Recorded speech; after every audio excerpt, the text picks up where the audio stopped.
இன்னைக்கு செவ்வாய்க்கிழமைமா, வெத்தலை தீபம் எப்படி போடணும்னு கேட்டீங்க. அதுதான் இன்னைக்கு சொல்றேம்மா. முதல்ல முருகன் சிலை இருந்தா அதுக்கு அபிஷேகம் பண்ணி அதுக்கு அலங்காரம் பண்ணி வச்சுக்குங்க. அது இல்லையா படம் இருந்ததுன்னா தொடச்சி குங்குமந்த வச்சு பூ வச்சுக்குங்க. எந்த தாமல் தட்டுல வெத்தலை எல்லாம் வைக்கணுமோ அந்த தாமல் தட்டு தொலைக்கி குங்குமந்த வச்சுக்கணும். 6 வெத்தலை வாங்கிக்குங்க. நல்ல வெத்தலையா வாங்கி அதை கழுவி அதுக்கு குங்குமந்த வச்சுக்குங்க. ஒரு மண் அகல எடுத்துக்குங்க.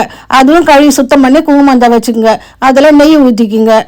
நெய் ஊத்தின்னு சவுப்பு திரி இருந்தா போடுங்க. இல்லையா பஞ்சு திரி கூட போட்டுக்கலாம். நெய் இல்லைன்னா நல்லெண்ணெய் கூட ஊத்திக்கலாம். வெத்தலை இந்த மாதிரி மயில் தோகை மாதிரி இப்படி மாதிரி அடுக்கி வச்சுக்குங்க. அந்த வெத்தலை மேல அகல வச்சுக்குங்க.